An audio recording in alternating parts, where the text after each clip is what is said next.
Oi, eu sou o Thiago. Vou falar para vocês como surgiu o IASB. Vamos lá?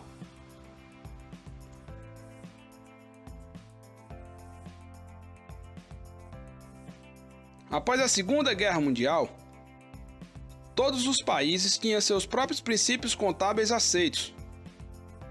No entanto, tais princípios contábeis eram conflitantes entre si. Nos anos 50, o comércio internacional, os investimentos e as empresas foram fortemente ampliadas, a ponto de romper suas barreiras comerciais. Em 1960, grandes fusões e aquisições de empresas deram origem às multinacionais.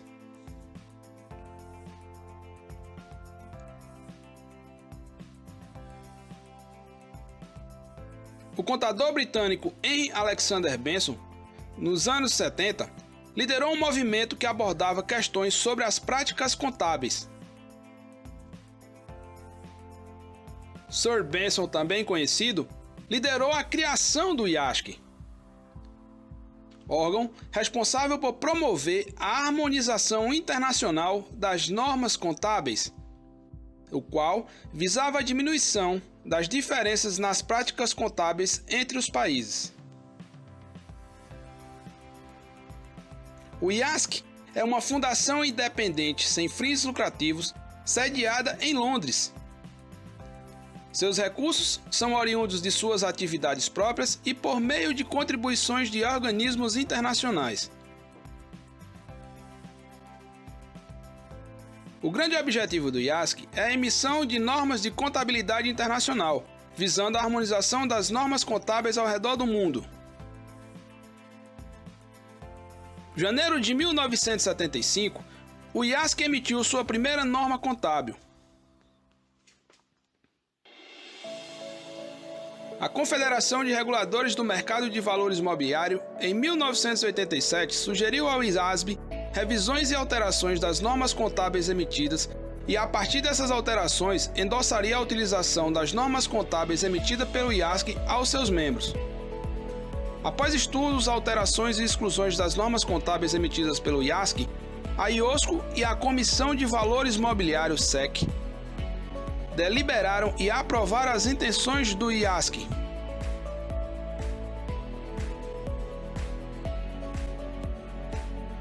Entre os anos de 1987 e 2000, grandes multinacionais europeias e americanas adotaram as IAS. Após várias reuniões dos órgãos contábeis junto ao IASC, ficou decidido que o órgão, a partir de 2000, se chamaria Conselho Internacional de Normas Contábeis, IASB. E as IAS passaria a se chamar Normas Internacionais de Relatórios Financeiros, IFRS. Em 2002, o IASB e o FASB firmaram um acordo de equiparação de suas normas para poder pressionar a SEC a desistir das exigências das consolidações das empresas estrangeiras que adotaram as IFRS. Em 2005, inicia-se o processo de convergência mundial das normas contábeis.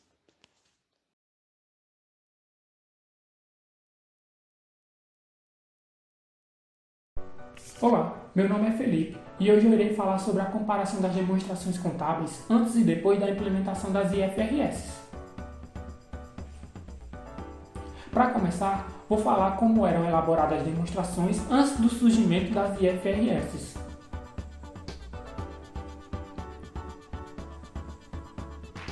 Antes da implementação das IFRS, a contabilidade das empresas que negociavam suas ações nas bolsas mundo afora precisavam elaborar demonstrações tanto seguindo a legislação brasileira quanto seguindo a legislação de outros países. Essa elaboração tinha um elevado custo financeiro e de tempo. No Brasil, antes das IFRS, as demonstrações tinham bastante cunho fiscal, ou seja, eram elaboradas principalmente para atender ao fisco, devido suas demonstrações terem como base determinada legislação.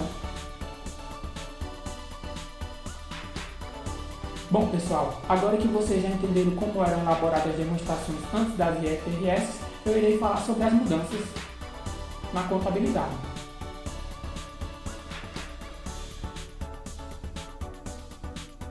A harmonização das normas contábeis no Brasil possibilitou aos investidores um melhor entendimento do balanço patrimonial, dos melhores resultados financeiros e da saúde da empresa.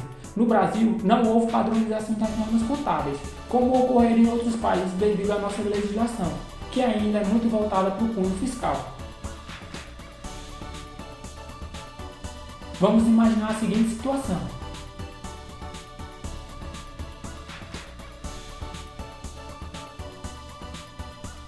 Antes da harmonização, um empresário que estava pensando em investir no Brasil teria que converter o balanço da entidade brasileira para o regime monetário e para as normas alemãs ou internacionais, e assim poder decidir sobre o investimento.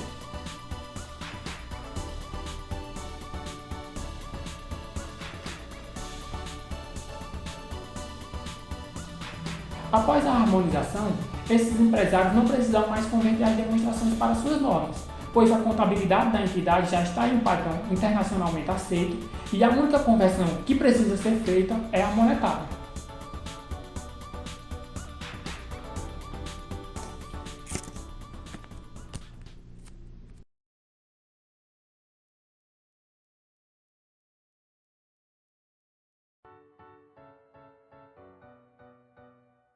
Olá, eu sou a Daniele, vim falar para vocês sobre a importância da adoção das IFRS.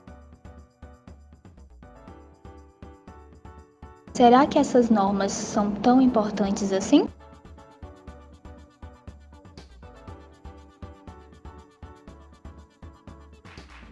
O que você acha?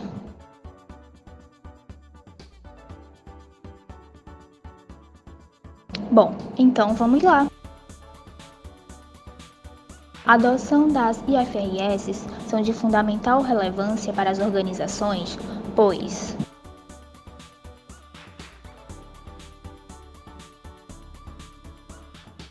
possibilita que negócios cresçam tanto em âmbito nacional quanto internacional. Sério?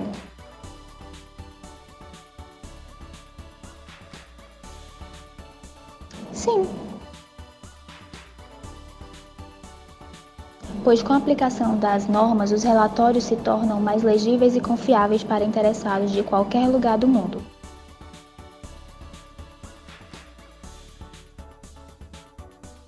Também permite a comparação das demonstrações contábeis. Como assim? Pois com a utilização das normas por empresas de diversos países, os demonstrativos ficam transparentes e fáceis de entender. Cabe ressaltar que antes da adoção das IFRS, o entendimento das demonstrações contábeis era bastante dificultado pelas particularidades de cada país, e que após a adoção praticamente não existem mais. Com a utilização das normas, houve uma maior integração com o mercado internacional de capitais.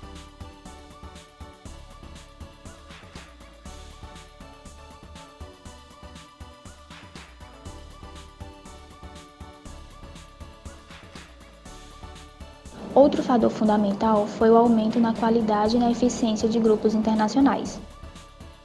Podemos citar o exemplo do Brasil.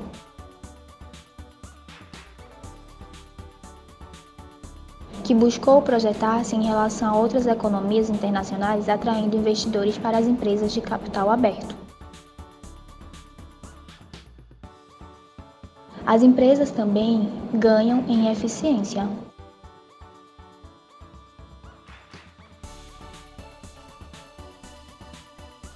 Pois os modelos de normas exigem relatórios internos e externos que permitem uma otimização e padronização das atividades contábeis.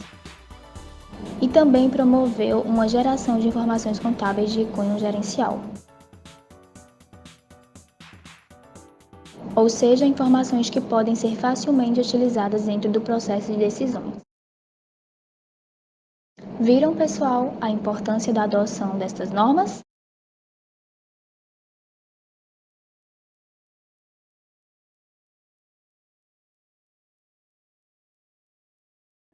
Olá, eu me chamo Daiane e começo minha fala com a seguinte indagação.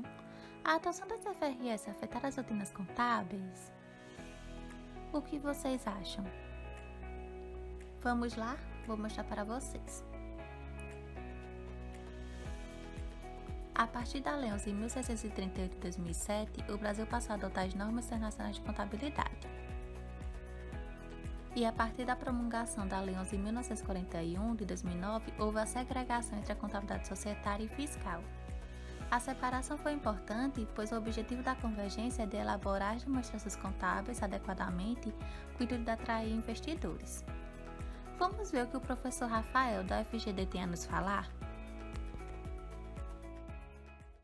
Eu me chamo Rafael, eu sou professor na Universidade Federal da Grande Dourados e eu vou falar um pouquinho sobre as normas internacionais de contabilidade.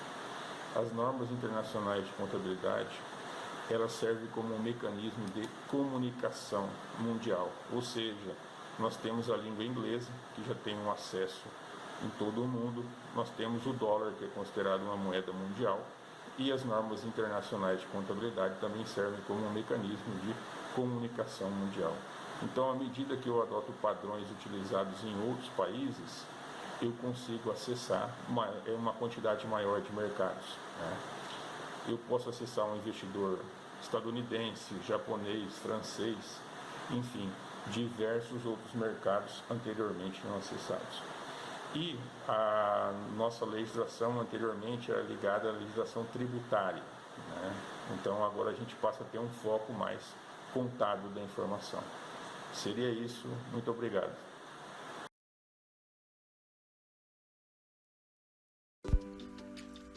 Os maiores impactos da convergência foram sentidos pelas empresas que negociam suas ações em bolsas de valores, visto que estas necessitam atender todas as regras de comercialização de suas ações.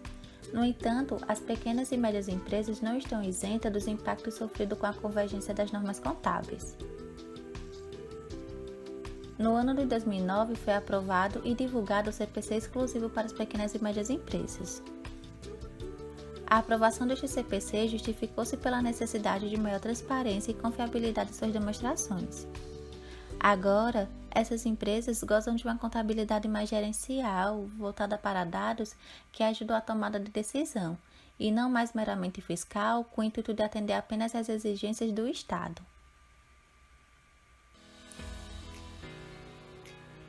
Isso nos mostra que não somente as grandes empresas tiveram de se adequar às normas internacionais.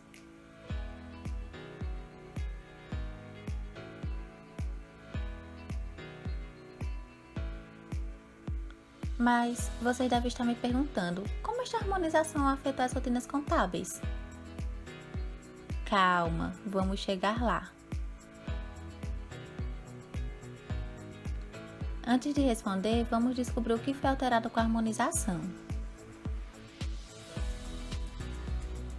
A harmonização trouxe inovações tanto para as demonstrações contábeis quanto para as práticas contábeis, isto segundo Saik e Antunes lá em 2010.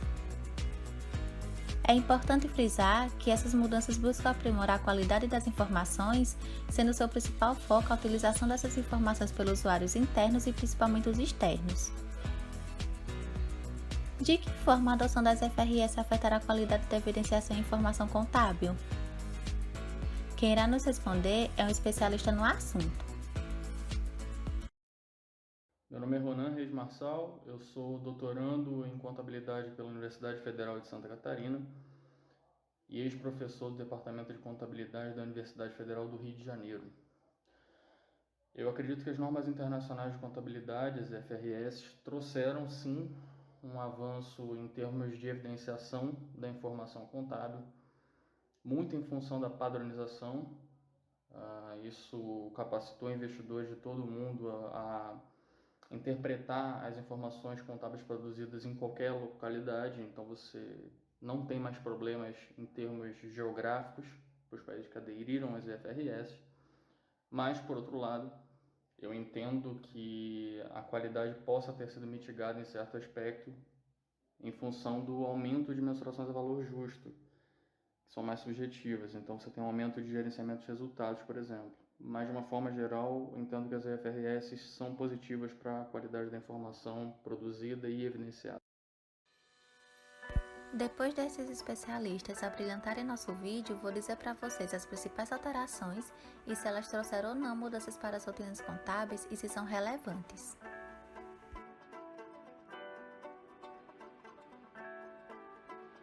Como foi dito anteriormente, a adoção das FRS mudaram principalmente as práticas contábeis. Um ponto relevante da modificação é de caráter conceitual, no qual estabelece a necessidade de avaliação de recuperação dos valores registrados no ativo, introduzindo, por exemplo, o conceito da redução ao valor recuperável. Mas, e o que isso quer dizer? Isso significa que a mensuração dos elementos patrimoniais do ativo deve ser feita pelo valor histórico com a limitação à probabilidade de recuperação do seu valor no futuro.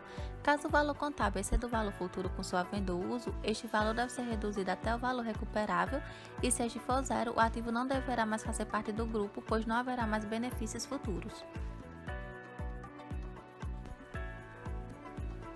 E isso mudou a rotina contábil? Sim. Pois antes da introdução das FRS, os contadores não tinham a preocupação de verificar este valor.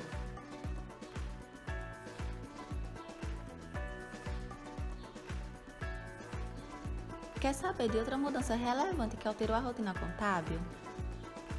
Agora, com as FRS, deve utilizar o valor justo para mensurar as propriedades para investimentos, que antes acontecia pelo custo. Conseguiu compreender? Então vamos lá. Foi modificado também o tratamento dos instrumentos financeiros, como as operações de lease, provisões e divulgações, que têm como objetivo o aumento da transparência das informações e a clareza da contabilização. Continua com dúvidas? Então vamos ouvir o professor Alisson.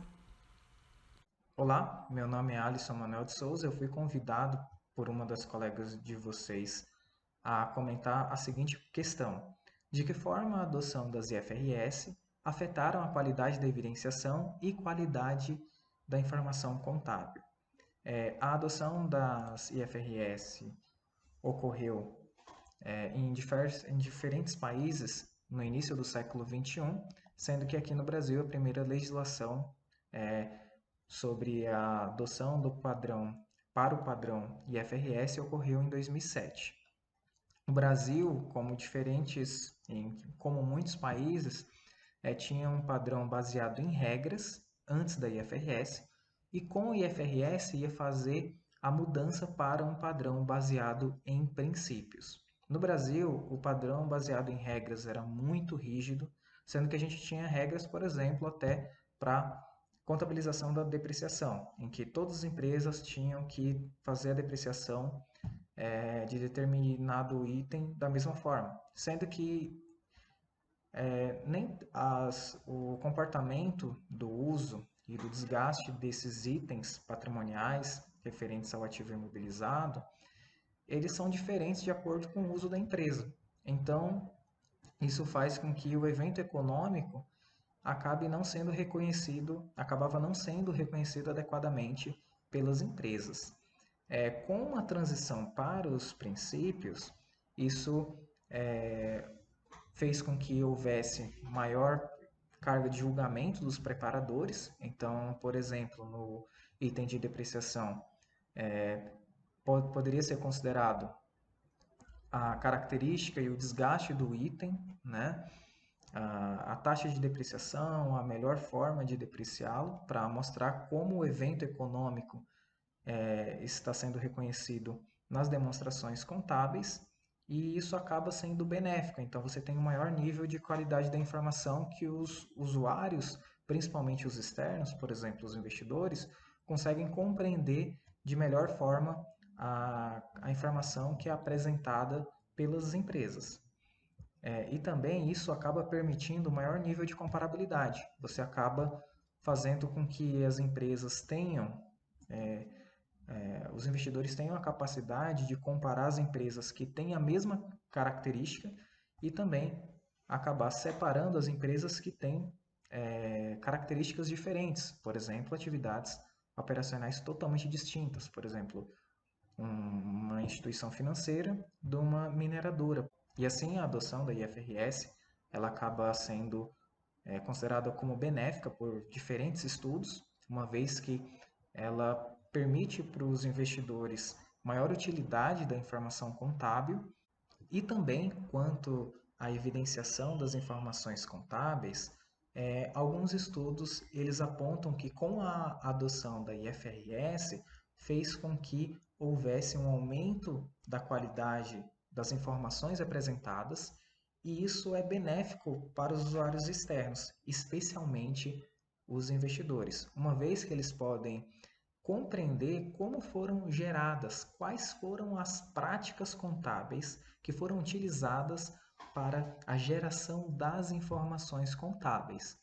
E, além disso, a IFRS fez com que houvesse um aumento da qualidade da informação e também colaborou com a diminuição da assimetria de informação ao considerar os investidores em relação com os membros internos das empresas, o que aponta um estudo que analisou essa última perspectiva.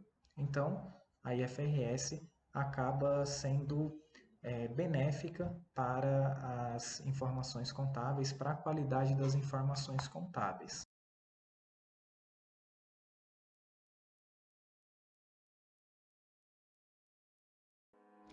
Olá, meu nome é Weslene.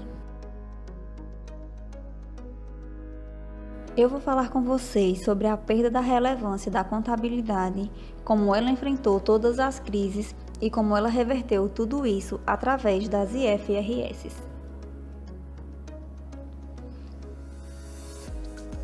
Todos nós sabemos que a contabilidade vem sofrendo mudanças desde o início e, com o tempo, teve que se adaptar às mudanças econômicas, financeiras, sociais e culturais no Brasil e no mundo.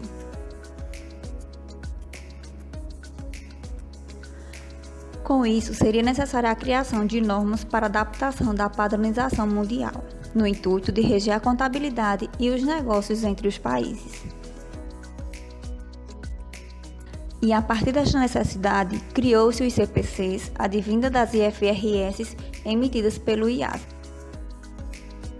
Diante das mudanças, observou que as dificuldades penduram por algumas décadas, visto que as alterações da Lei 6.404/76 ocorreram somente no ano de 2007, com a promulgação da Lei 11.638, ou seja, 31 anos depois. Qual o motivo da dificuldade? Essas dificuldades devem-se ao alto grau de diferenciação das normas e práticas contábeis exercidas nos diferentes países, especialmente no Brasil, onde a grande influência do governo e a complexidade das questões fiscais são diferentes entre outras estruturas econômicas. É bom enfatizar que a contabilidade ao longo dos tempos vem evoluindo, apesar de muito criticada, e além mesmo de se falar em extinção da profissão. A contabilidade se adaptou e se tornou cada vez mais indispensável para todo tipo de negócio.